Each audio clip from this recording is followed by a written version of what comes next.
name is Sheila back in the Rabbi from another planet. Please like, share, and subscribe, and ring the little bell. Ring the little bell so you're notified when new videos drop. And we are at way 21 of the 48 Ways of Wisdom. So this is a bit of a benchmark we've reached here at this point. So we're in a period of time called the Omer, which it runs from the second day of Passover right to the Jewish holiday of Shavuot, or Shavuos, if you want to get more European with it, that commemorates when God appeared at Mount Sinai, with fire and brimstone and all that stuff, and gave the Bible to Moses, the Ten Commandments, all that stuff, all that good stuff. If you're not familiar, go check out the Ten Commandments. Not a bad movie. Charlton Heston, Steve Splitting, all good stuff. Anyway, so this is a very spiritually potent time where you can build an incredible reality. And so, there are people are accustomed to do different things in this time to build themselves up, right? So I've been studying a thing called the 48 Ways of Wisdom. It's from a codification of Jewish law from 2,000 years ago called the Mishnah. This was developed by Rabbi Noach Weinberg, of blessed memory. He died about 15 years ago. This was his go-to thing, right? So there's 48 different things, attitudes to life that can make you great. The truth is, they really can make you great, and you don't really need any religious worldview to be able to utilize them. You can use this to get wherever you want to go in life.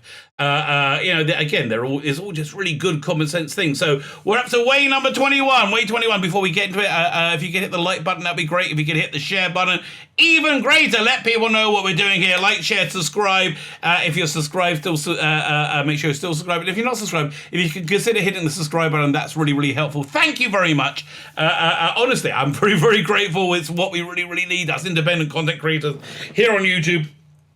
We need your help. We all need each other's help. Go see yesterday's way. It was a conversation. It's a really good one. It's a great way of connecting to people. Anyway, like, share, subscribe. They're all good. If you want to be super nice, go check out my Indiegogo. 2 graphic novels. I'm wrapping this up reasonably soon. I think within the week. I'm waiting on a piece of artwork, but I'm wrapping this up pretty soon. So go check it out. And thank you very much. Fine. So let's look at this way.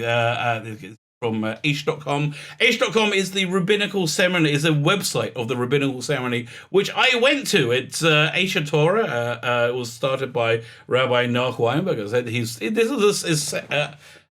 is one of his many things he started. He also started another similar place called All Sameach. But anyway, this thing, the 48 Ways of Wisdom, was his go-to thing. So I'm putting the link to this in the video notes. Honestly, it needs a rewrite. The last time I think this was rewritten was maybe the 90s, maybe the 2000s, and it's a bit dated now. It's aimed very much at college students from that era. And you can see they're it's aimed at very vacuous, vacuous people. I really think you could do a rewrite. So this whole week has been about minimizing things, about minimizing sleep, minimizing conversation, and when they say minimize, they mean target. You think what you're doing with it. So they had a lot of trouble working out how to sell these to college kids of the 90s. This one is minimize laughter, right? Minimize laughter. Not a good one for me because I do laugh a lot, and I think it's actually a very good and holy thing. So what is this? How is minimizing laughter a good thing? So it's minimizing the wrong type of laughter. Minimizing, I would say, cruel laughter. The laughter I'm really into, and I think it's really, really good, is a way of. There's a lot of things you can defuse painful situations with laughter. You can put things into context and make things not as serious as they appear to be, but that's also a detriment. If you take things that are serious and you reduce them with laughter, that's what it's talking about, right? And that's how you're gonna end up with a bit of a crappy life. So let's have a quick read about this. Laughter is a deeply spiritual emotion. No, laughter's not an emotion. Again, I'm sorry to be contradicting the actual thing I'm working the text I'm working from. Laughter's not an emotion. Laughter is an action, but it comes from a deeply spiritual emotion. I think joy, laughter. Understand the dynamics of laughter and use it wisely. Use everything wisely. Laughter helps putting life into perspective. It's always good to laugh at oneself. We all fill ourselves up with our own, pomposity, right? And it's not a good thing. It's not a good thing. We all poop. Everybody poops in the title of the best-selling book. Everybody poops. Everybody poops. So I would say next time you're on the toilet, and you're having a bit of a bound, just have a look at yourself and go, I look kind of ridiculous. and don't belittle yourself with it, because because everybody poops, right? Everybody's kind of funny. It's all kind of funny. I think the reason that farts are funny. Why are farts funny? Because they smell bad, they come out your bottom and they make a little tooting sound. How is any of that not funny? They're all hilarious, but what's really funny is it pokes a hole in our own personal pomposity, which is always really good to do. I really recommend, because it's building yourself up to saying I'm the greatest ever is just not good. It's not good, and it makes things worse in life.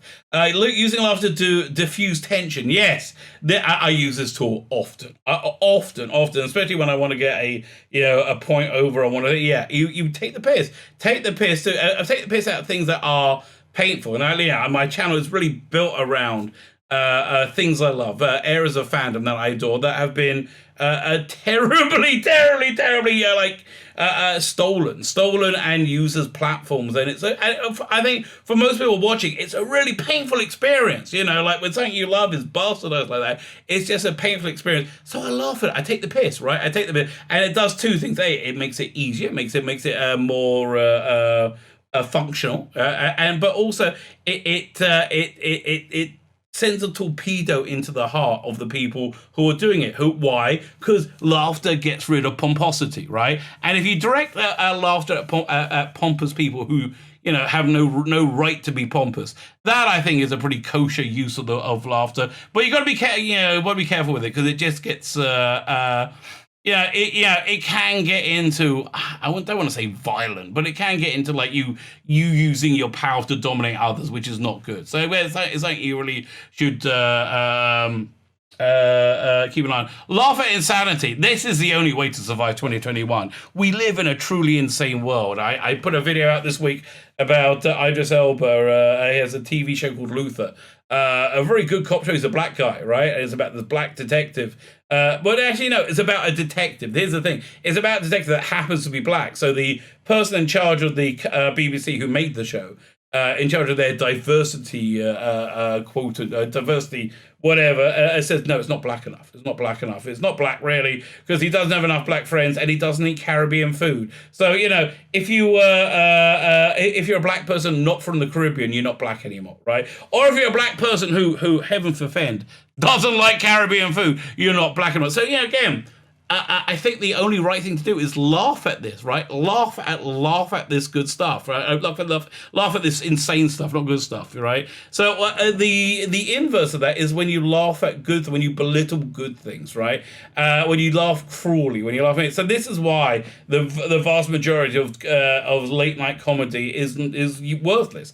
I haven't watched Saturday Night Live for years because it's not laughter, it's all hate. It's hate just wrapped around, laughing at one person, one specific section of the world, and just doing it as an expression of hate. That's the laughter you need to cut out from your life and avoid. It's abusive laughter. So they go for ridicule, excessive laughter, negative laughter, off limits. I have trouble. I think most things aren't off limits.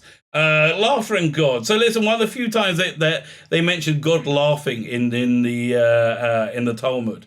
It's basically he laughs at when people. There's a whole story where people basically get hoisted on their own petard of their own pomposity. That's the thing that makes God laugh, right? That's the thing that makes God laugh. And I kind of with him on that one, right? Use laughter. Use laughter well. Laughter is really, really, really important, but it's really powerful. It's insanely powerful, and make sure you direct it properly. That's basically this way to wisdom. Join me tomorrow when I don't think we're minimizing anything tomorrow. I think we've finished this whole minimization section as we get to a new section, because we're 3 weeks in. 3 weeks is basically a spiritual reality. It's day 21. Day 22, we're entering our 4th week. Let's see what happens tomorrow. My name is Cedar Beck, and the Rabbi for Another Planet. Please like, share, and subscribe. And ring the little bell. Ring the little bell so you're notified when new videos drop.